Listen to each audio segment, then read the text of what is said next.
Olimning fikri bilan men shuni yakunlamoqchiman. David Freeman u aytganki, odamlarga do'zaxga kirish-kirmaslik tanlovini o'zlariga qo'yib beringlar degan. O'zi kiradi-ku, kirsa.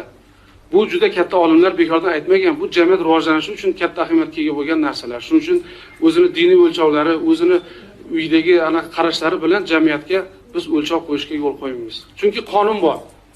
Tamom. Biz xudbinlik jamiyatda yashamayapmiz. Do'zaxga tushsang tushur deyapti hozir ba'zi odamlar chiqib. Odamlar o'ziga qo'yib ber deyapti. Da'vat qilma deyapti. Amr ma'ruf qilma deyapti. Tuppa-tuzuk amaldorlar shu gapni gapirib chiqyapti. Biz bunga rozi bo'lmaymiz. Biz hech qachon musulmon birodarlarimizni do'zaxga tushishga rozi bo'lmaymiz. Alloh taolo bizga ikkita farzni alohida yukladi. Amr ma'ruf, nahy munkar. Ammo bular da'vat qilayotgan narsa sen gapirma deyapti. To'g'ri, bitta ikkita ahli ilm qattiq hissiyotga berilib gapirgani bilan butun imomlarni da'vat yo'lini to'sishga kim vakolat berdi u odamga? Alloh subhanahu va taoloning amriga qarshi chiqishga jur'atni qayerdan olyapti u odamlar? Biz hech qachon odamlarni do'zaxga tushsang tushur deb tashlab qo'ymaymiz-ku. Noto'g'ri ish qilayotgan odamni ko'rsak indamay ketishimizni talab qilishyapti ular. Aroq ichayotgan odamni ko'rsak gapirma deyapti, istachaversin deyapti.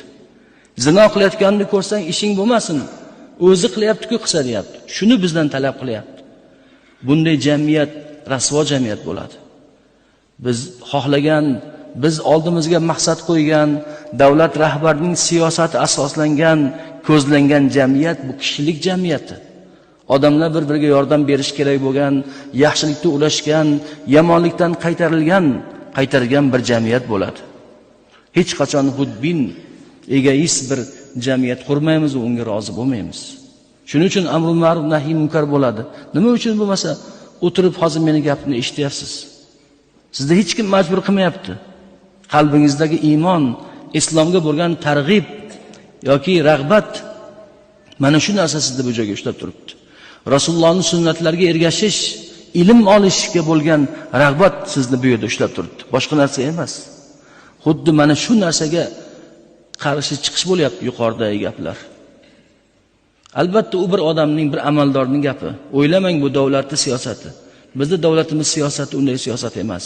U bir nari borsa bir vazirning o'zining fikri u. Nari borsa bir vazirlikning maqsadi, manhaji bo'lishi mumkin. Ammo davlatimiz siyosati unday emas. Prezidentimiz, davlat rahbari dindorlarga, ahli ilmlarga suyanganlar. Yordam so'ragan